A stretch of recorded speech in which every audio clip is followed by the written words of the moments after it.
welcome to the Teacher's Toolkit for Literacy, the free podcast for motivated teachers and school leaders who want to inspire their students and school community in literacy learning.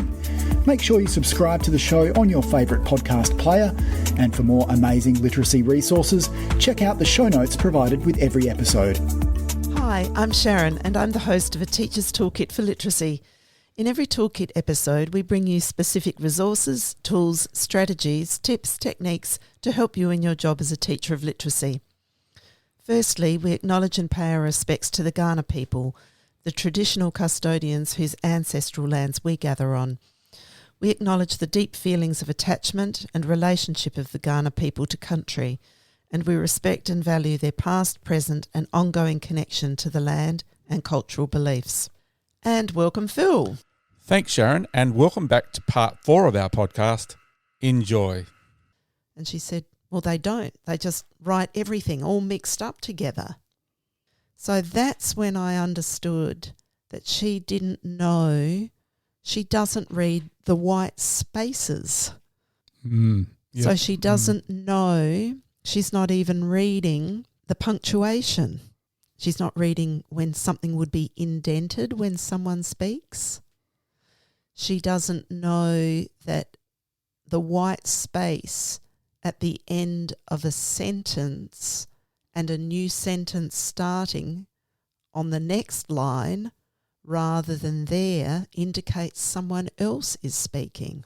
Or that the white space at the end of a sentence means end of that paragraph and a new paragraph beginning. So you're aware of it being a text organisational problem rather than some other aspect of what it could be. And on our protocol, where am I making a connection then as reader? In the comprehension section, there is a category called text structure and organisation. Which is the area she's having difficulty with. Yeah, because she knows how a graphic novel works. She knows the structure of that. And the organisation of it, but she doesn't know the organisation of a novel. Right. And the structure. And she told me that was her problem because an author jumps all over the place. She doesn't know how a text is organised and structured. All right, so you found this out. Yeah. She's not aware yet. Yeah. What are you doing? Right. So we look at how, a novel writer organises in sentences with punctuation and in paragraphs.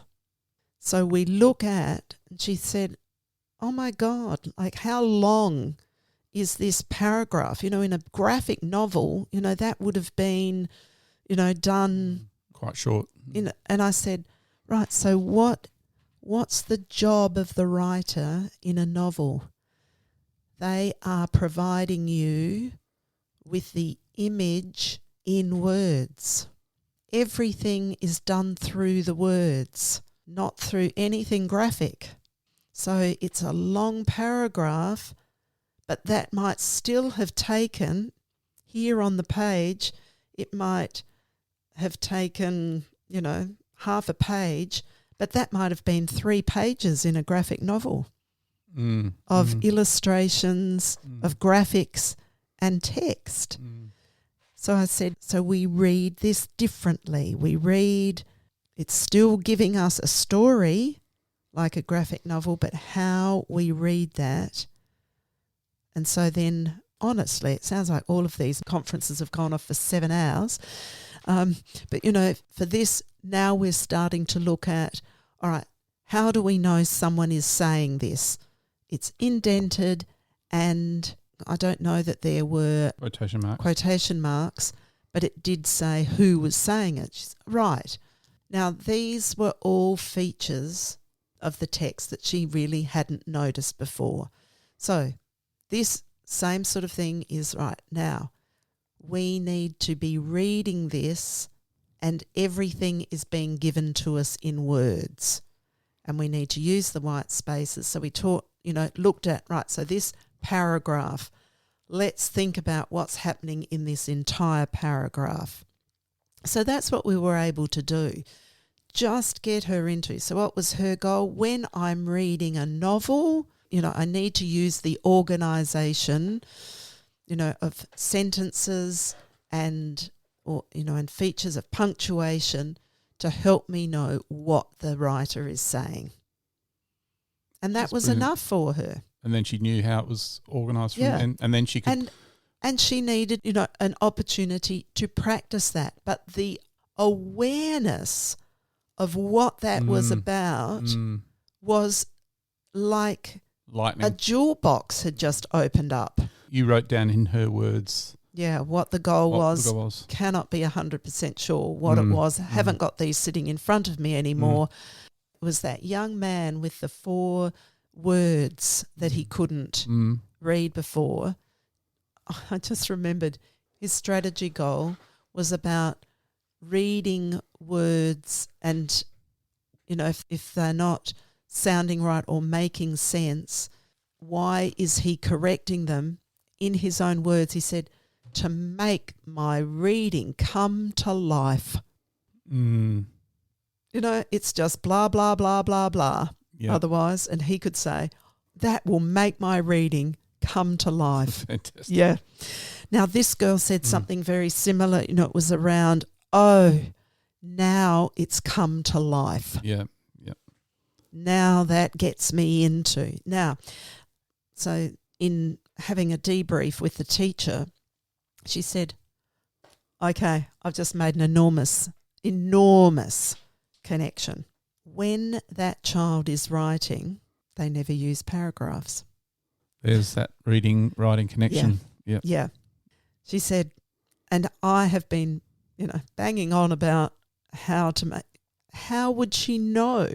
She doesn't know how a paragraph works.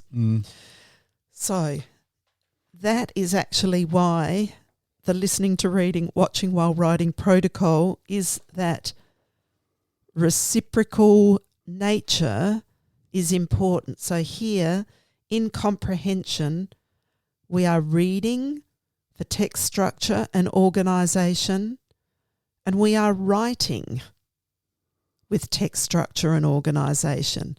So to know how one or the other, how it works here, helps us know how it works there. The reading and the writing. Yeah. Yep. Yeah. Yep. Can I just add on to from the year 5 with 2 year 4 students, and I want to make a point of where punctuation doesn't just fit, around the organisation of a text, but within fluency. And on the protocol, there is the fluency rubric, the modified Rosinsky fluency rubric, and with year 4s, and this isn't because I didn't necessarily see, other students doing this well, except it wasn't at the forefront with other students. Everything becomes apparent very quickly. That's what I'm saying, and I don't need a lot if I'm asking the question of, tell me about, or I'm noticing, or, if I begin with that. And teachers got to know that they don't have to get this right, You can make mistakes. Oh, you don't have to ask exactly the right question, do you? No, no. And it'll come with time. Yeah. But these 2 year 4s that I happen to work with, entirely apparent that punctuation was an issue, not only in terms of meaning, but in terms of there was just no intonation or expression here to get to the meaning.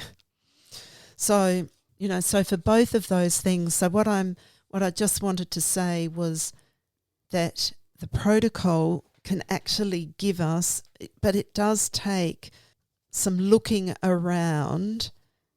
But even if you were just hanging around in one spot and noticing things just there with your class, as you were becoming familiar with it, its power really is in helping us to know the targeted things we can look for. So as a teacher, when I was conferring, because remember, we're old enough to be conferring before there were any real tools available to teachers at all. Yeah. But it was really about knowing what are the huge range of strategies students need. What do they cover? And that's where I think like the active view of reading and having what's important. Strategies are key. Self-regulating is key. And so therefore I've got to give children an opportunity to practice and keep using it and check in with themselves about whether they are using it or not. So the self-regulating is so important. We don't want all this wonderful work we do in a conference to then not be used. Like that's what's disheartening for us as teachers. But what I'm hoping that this also... So as a young teacher, you had some general guidelines for yourself, but you didn't have the detail of this protocol. No. And neither did I have the wherewithal until I realised that I can't just be collecting all of this information and then not letting my students in on knowing what to do with that immediately. And why I can collect quite a bit of information, but what can they have right now that will really propel them into not just reading this bit today, but to be successful in moving forward into more complex text. And this text that is a bit complex for me at the moment, but if I've got a strategy to get me into it. So, was Novel Girl going to continue reading the novel? Yes, she was. Even though she was ready to abandon it, 1 5-minute moment with that child, with Novel Girl, let her know how she could get into a whole new type of text and feel like, yep, I'm in, confidently. And because she had things at all these different levels, but where was the scratchy point? What was the missing point? So these year 4s you were talking about? Yes. What was there? So theirs was both about fluency. Really, they just weren't adhering to punctuation. Okay, so then you have the next steps for that. Yes. And so by adhering to the punctuation and which you got them to practice while you're... Yes. They have a little mini practice at that? Yes. And so you pick up points and show them what to do? And that's where I find the protocol is useful in its, especially for that fluency rubric part, because it gives me, you know how you said before about where do we find the words? Yeah. The fluency rubric gives me some words. So here in phrasing, it says not adhering, one of the aspects is not adhering to punctuation, stress and intonation. Reads in 2 or 3 word phrases, not adhering to punctuation, stress and intonation. Now, I noticed that that's what both these children were doing. And you probably had that in mind because you knew that rubric. Yeah. Correct. So therefore, I can go, all right, when that's not happening, all right, I can say, all right, this is what isn't happening, and it's giving me that language, isn't it, about reading in 2 or 3 word phrases. Yeah. So how can we, so with one of these children, I know we set the goal, or they set their goal around the phrases because they actually didn't know that before. No. So how can they know it if they haven't even got the language to talk about that? And the stress and intonation, one child used, instead of stress, because they said, you know, stress sounds like stress. Yeah. But they said, emphasis. Yeah. I'm going to say with emphasis. Now, how good is that? You know, now, and they've got that in their goal. What does that sound like? So, yes, same thing. I notice this, and here I would have shown how I would read with phrasing, attention to punctuation and therefore stress and intonation. I would do that with a sentence, and then I would be getting them to, okay, you read that now. How would that sound if you were reading it? So you're having a mini practice with them. Yep. And then, okay, keep reading and keep trying what we've just practiced. Keep trying that. What difference is that making? Tell me your goal, your strategy goal. I write it on the calendar, but the fact that they've practiced it with me and practiced it for themselves in the very book that they're going to keep going with means, I know I'm going to be able to do this. And it's just taken that work with that book to a whole new level. And it's taken fluency as a strategy to a new level. It's a bridging process. So when we talk about bridging processes between decoding and comprehension, of course, this all feeds into, this as a bridging process, fluency and adhering to punctuation, and gets us into better meaning and better understanding. So at the base of all this is the active view of reading, really. Yes. Yep. And it's because Nell Duke has created both. So from the active view of reading with her and her team, the protocol entirely matching that. Okay, fantastic. That's a great wrap today, Sharon. We've covered a lot. Yeah. It's been really amazing going really deeper into all the processes involved. But I'm sure teachers can take away some connections that they can make. I hope. Yeah, from aspects. I always feel like it's, a jumble of thoughts. Well, even if they just said, there's a protocol here and I know where to go for that, and I know a little bit of language that I can use, and I've also got to, that thing of just making it a short time with the child, like a minute. Yeah. To me, that's fantastic, that I'm only looking for one or two things. Yeah. I don't have to get that right. Well, I'm trying to get it right. I think to assure people, there's a few things. One is just don't be afraid to try. To try a short conference, a short listen, but it's an observe. It's observing and it's listening to them. And that is the most important thing for a child, is someone is listening. But also it's someone who's aware of some guides that they're looking for. So number one, don't be afraid to just try and have a look through the protocol. Yeah. To know, some teachers I've worked with have said, you know what, I'm just going to start with the fluency part. And I'm just going to notice, that's what I'm going to listen in for. Yeah. For all of my students. Yep. And that's a kind and gentle way to do that. Yep. Then you might find that as you listen to someone, it isn't the fluency that is the biggest thing, but you might feel comfortable in going, it's this, let me make that the...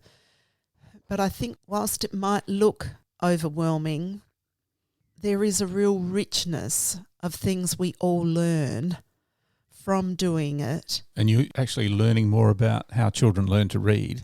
Yeah. Aren't you? You're actually doing a whole inquiry into that. Yeah. The other thing I was going to say is that we are very much classroom teachers, so we come in from the thing of, well, how do we manage this in a class where we have independent reading going and we can then convert? But it doesn't mean that this can't be done with an adult that's just working with a child outside of a classroom. This protocol or this conferring can be used in all different scenarios, can't it? Yeah. Yep. We're learning so much about how children learn to read. Yeah, and we're learning so much about where, and I guess I'm thinking about this for myself as a teacher, that when I would confer with children and I would wonder, let's say I'm listening to them read and I'm thinking, they're not doing this very well or they're not doing that very well, and this pit of despair that I talked about, and what do I do as a teacher? Or they've had poor standardised test results. What do I do to help them improve, in this area? Or they've had good test results, but actually, they still seem to read a very limited range or whatever. It wasn't until I really understood the power of a reading conference being so bite-sized that I got over that despair of how much can I do as a teacher. And it wasn't that it all hinged on the conference, because it isn't just that time that I can do something, but I can do something bite-sized that makes a significant difference.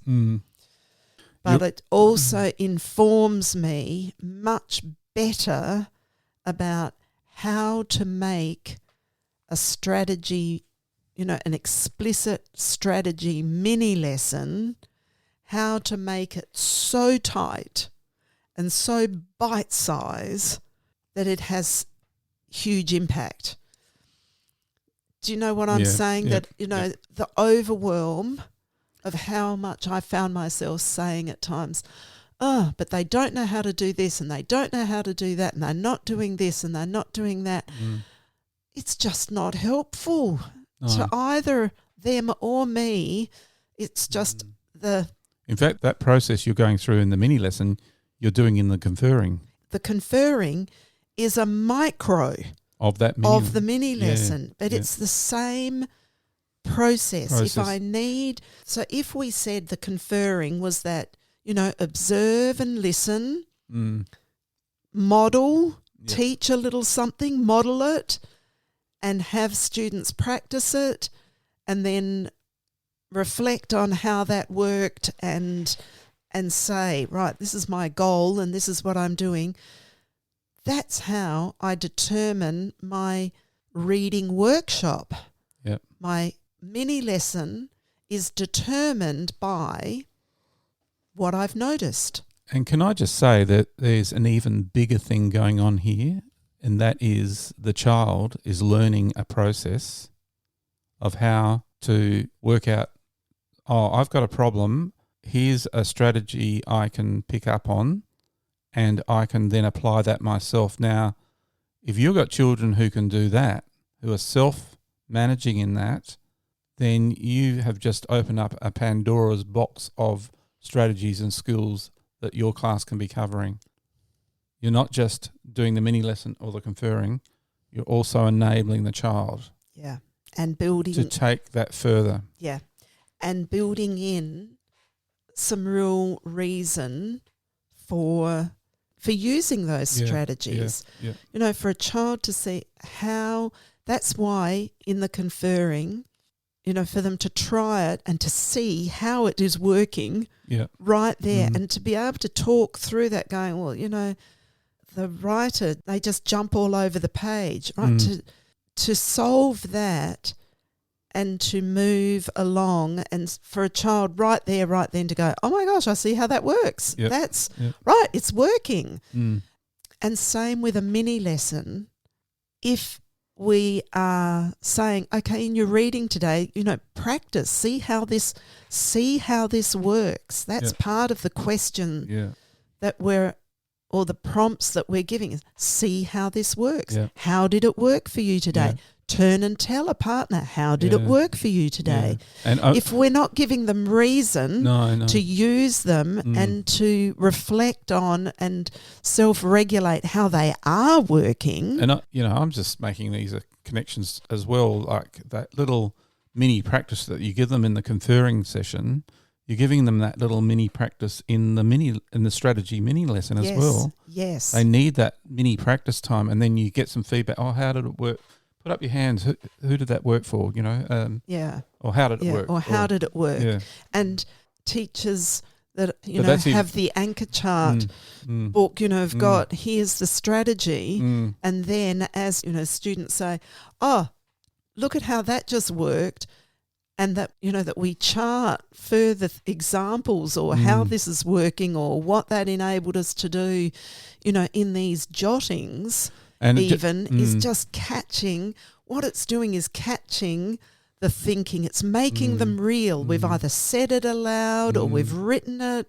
The anchor chart's a vital bit for that strategy mini lesson. Yeah. And folks, that's an A2 scrapbook that we often recommend.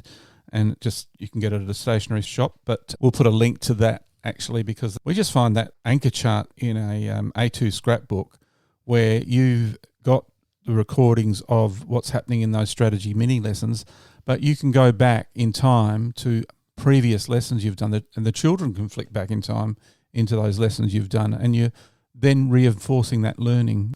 Okay, and Sharon, I think that's probably a good wrap up today with our I know sessions with all our sessions on conferring, which we'll make into a series of podcasts. But I thank you very much for all your input and from drawing all that information and all that work that you're doing in those classrooms, which has been amazing. But then drawing that out for other people to be able to hear about and use in their own classrooms.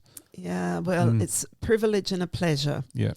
Yes, how it works, and then both being able to share what, the learnings that I've made from that, but also the amazing ways teachers are thinking about how to also, bring that to life and make it part of what they do, children's experience.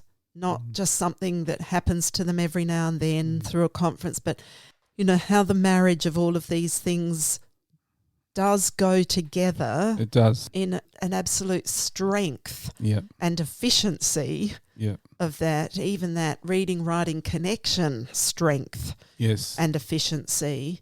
But I think all of those things really, the processes teachers put into place around that, but making it part of the strategic reader that, we take with us every day.